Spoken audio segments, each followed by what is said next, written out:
Here we have my yellow submarine. It's my issue 2 Spectrum with a nice yellow case and blue keyboard. Basically because the old case was a bit, well, worse for wear. And in and around that yellow submarine are various peripherals that I use that match the submarine. Starting with, of course, we have the multi-face 128, which is this one here that I've made. Then we've got the Div MMC, the SD card solution from Bike Delight, which I find extremely handy for quick game selection. And then we've got this from, from YouMakeARobots.com. Yeah, this guy. He made that. Yep, there you go, YouMakeARobots.com, and he's got something new on the horizon as well. In the background there, we have the first issue, in yellow of course, of the Frankenstein, the ZX-FRANKENSTEIN. It's a 2-in-1 solution. It's your joystick and it's your TZX loader with a nice 3D printed case, lots of various buttons at the top, which is obviously through selecting files, pause, play, and yeah, you just simply plug this into the back of the Spectrum and away you go. Plug the audio from there into the loader and you'll be able to load your own games from, of course, You Make a Robot. There you go. Which leaves us this. But wait, there's something new on the horizon. What could it be from, well, YouMakeARobots.com. Ooh, ZX-FRANKENSTEIN 2.0. Oh, what's that coming over the hill? Is it a monster? No, it's an Arduino based TZX loader. But it's more than just an Arduino TZX loader from YouMakeARobots.com. So, we're going to have a close look at this device, and we're going to do it right now. To make a pun. Let's power it up. You get an interesting ZX. Ah, nice. As we zoom out, it's plugged into the peripherals, but we're going to zoom in because it's a TZX loader first and foremost. What's so special about this TZX loader? There's loads on. Well, it's a very well made TZX loader. We're going to select some really superb fast loading games. Let's try the new Manic Miner and see how this bad boy performs.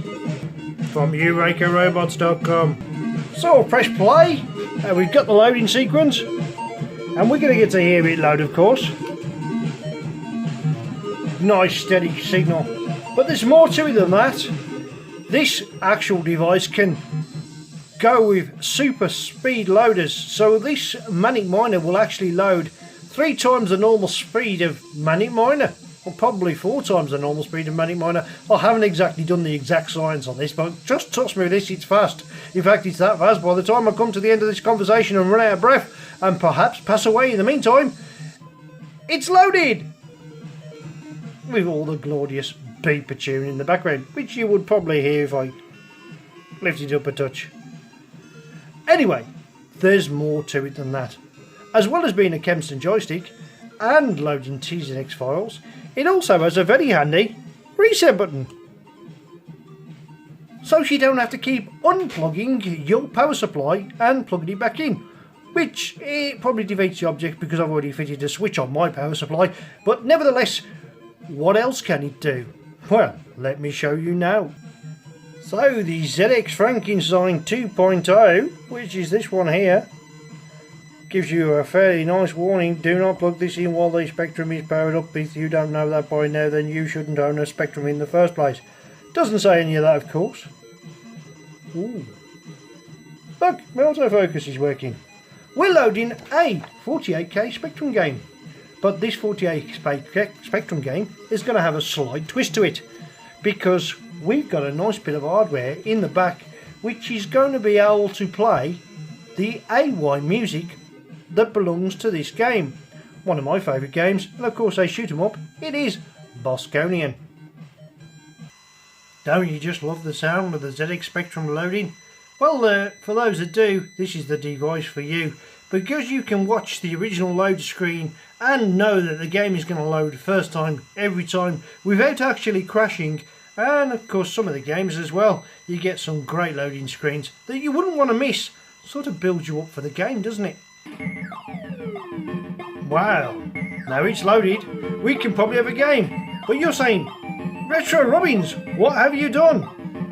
This is a 48K Spectrum issue 2, but that's got AY sound. Well, that's the whole point of the 2.0 really.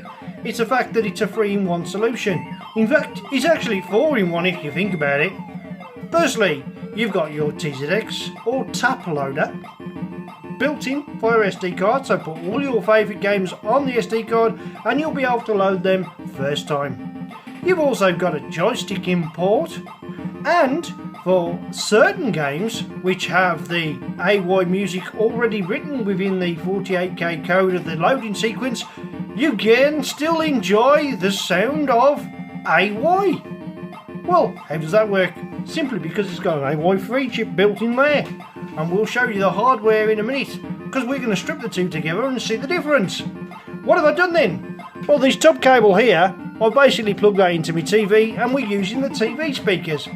Hence the reason why you can hear that fantastic AY tune from Bosconian 87. Also love the arcade as well. So, yeah, really good device so far. It works perfectly. But let's see how the joystick fares. Oh, the joystick's good. It's just that my silky skills are not the best. But yeah, it's Kempston compatible joystick, of course. And right, there we go. One destroyed. Yeah, it's really good. Look, you can almost daily Thompson's decathlon this one away. I'll need that extra life for later on. Anyway, I'm not here to play this all day, showing off my Bosconian skills, or not, as the case may be. Oh dear. Let's have a closer examination of this. Did I mention you can get it from youmakerobots.com? May have missed that out, I don't know, I'm not sure. Anyway, oh look, you can see my phone. So, to sum it all up, we've stripped it apart to have a look at the difference between this and the normal Frankenstein. And as you can see, there's an awful lot going on underneath the hood. We'll take a closer look. Yeah, an awful lot. So you've got an 8910A AY chip, a shed load of great components. But how does that compare to the original ZX-FRANKENSTEIN? Well, all these components are designed to add a little bit of extra something to the Spectrum, and also to help with the loading itself. Well, I've got the other one, I've stripped it apart, why not? We want to have a look inside, don't we? Well, I do, I often do. And this is the original Frankenstein, and the board almost looks bare, to be honest, bare. And I know what you're thinking, well surely if you're pressing down on those buttons quite hard, isn't that going to have a problem with the edge connector? Well no, Ricky from, did I say it, youmakerobots.com. Okay, all back together.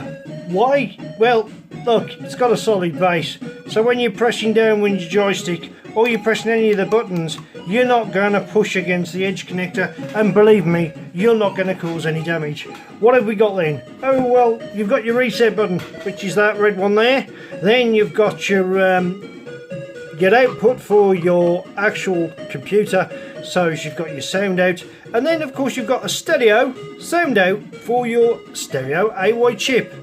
A whole host of buttons, as well as your Kempston joystick compatible interface. On a more serious note, the only drawback is, well, there is a drawback. It's not yellow. Is it an essential item from youmakerobots.com? Not you, youmakerobots.com. You know, this guy, here, there's the website. What do you think, Ema? No? Yes, on a serious note, I've got to give it a 10 out of 10. It does more than 3 things, it actually does 4 with the reset button. Hope you enjoyed that. Thanks for watching Retro Robins.